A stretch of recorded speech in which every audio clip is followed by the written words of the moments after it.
In this tutorial, we will go through how to create a child protection case in the Progress V4 Child Protection module. The CP case entity records general information about the child and caregiver and summarizes the information held at the level of the care arrangements, specific needs, best interest assessment, best interest determination, incidents, and interventions. At the point of identification and enrollment for case management, there are minimum fields to be filled out in both the general and case narrative section. In the case of an unaccompanied and separated child, you should also ensure the parent and customary caregiver information is filled out. You should fill out these fields as soon as you open a case. Child protection cases should only be created for children who meet the criteria for best interest procedure. A child protection case should only be created at the moment that a CP caseworker begins to work on the child's case. For example, immediately before an interview is arranged or conducted. Note that it is only possible to have one active child protection case per child.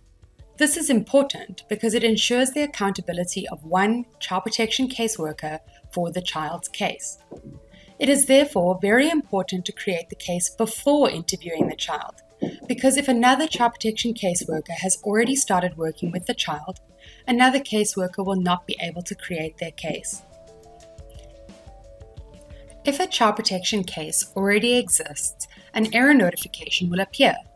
In this case, you should contact the case manager or UNHCR Child Protection Focal Point to resolve the issue. The case manager or UNHCR CP Focal Point should contact the case owner to identify how to proceed. Child protection cases can only be created for individuals up to the age of 21 years, as per the Best Interest Procedure Guidelines, Chapter 3. Only one child protection case should be created per individual. If one case is active, another cannot be created. If a child has a closed child protection case, consider reopening the existing case rather than creating a new one, depending on the nature of the past and current issues affecting the child, and the time frame between the closure and reopening. If a child protection case concerns more than one child in a family, create individual child protection cases for every child. Individual records may be copied with key information changed for each child, particularly the best interest assessment and BID. It is important to note that the counseling entity can be used by non-child protection users or persons who do not own the CP case to take notes on their interactions with the child or any individual. This might be the case at registration, for example, where a non-CP user is informed by a family that one of the children has a specific need. They can then record what information they have been given and what they did. CP users, however, as a general rule, should not use this entity, but rather the CP entities. It's also not a good idea to write very sensitive information in the counseling entity, since it is more widely visible. You should create a child protection case when you have verified that the child meets the intake requirements for case management, for example, according to your prioritization criteria. You should only open a child protection case when you have the consent or assent to proceed with case management.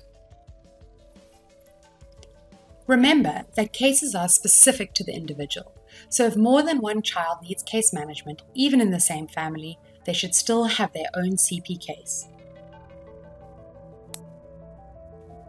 CP caseworkers can only see cases that they have created or have been assigned to them, so no one except the person who owns the case can see that one exists. This is important for confidentiality reasons. However, if you try to create a case where one already exists, the system will notify you. CP monitors and super users can see all of the cases. To check if there is already a CP case associated with a registered individual, navigate to the multi-entity search view. Ensure that the child does not already have an active CP case. The child protection caseworker should also check the content of other entities, such as legal protection assessments, counseling, and communication records where relevant. With that, Let's get started. Let us create a CP case in Progress V4 Child Protection module. In order to create a CP case, we will identify the individual for whom we want to create a case. Enter the individual record, go to the top ribbon and click Create. A drop-down menu will appear and you will click CP Case. You will see at the top here that it says you have selected one individual to create a child protection case. In the event that you selected more than one child, you would be able to create CP cases simultaneously for numerous children.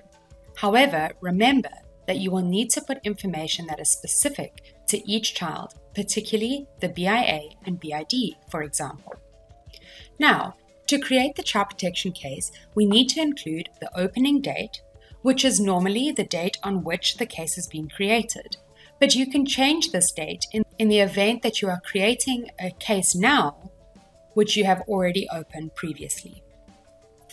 Once you have selected the opening date, you can then set the priority. We have emergency, high, medium, and low priority. In selecting the priority here, it should be according to your operation or officer's prioritization criteria. For the purposes of this tutorial, we are going to select high. Once you have included the opening date and the priority, you can then move on to clicking OK. Now, a child protection case has been created for this individual child. We will need to update the general section. It is recommended that you update the opening time for this case. If a case is referred to you by another section in UNHCR or by a partner, it can be very useful to record the opening type as referral. We click here and you will see that there are different types that you can utilize. For the purpose of this tutorial, we will click Referral. Once referral has been added, it will then ask you what is the source of this referral. You can enter in or you can search. Let's search. We click here and there will be a number of pre-populated options. We are looking to find the UNHCR partner. We will click Look up more records. Here in the search bar, you can type in UNHCR partner, or of course the organization's name.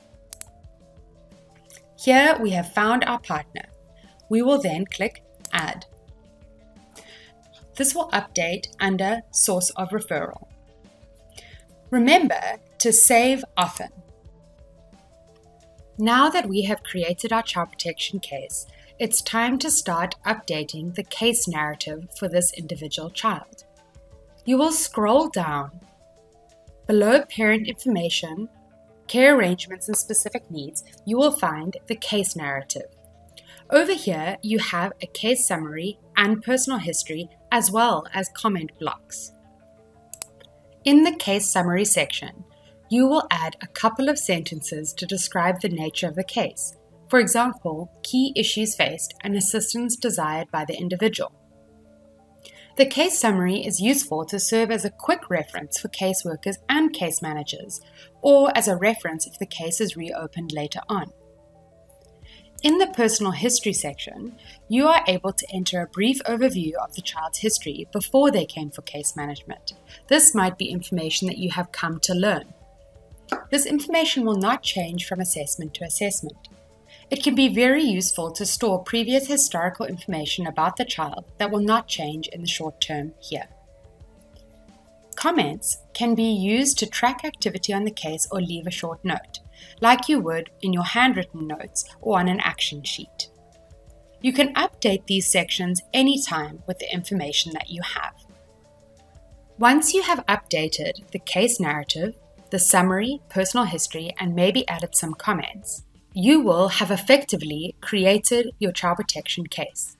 You can now move on to updating the best interest assessment and following through with the next steps of child protection case management.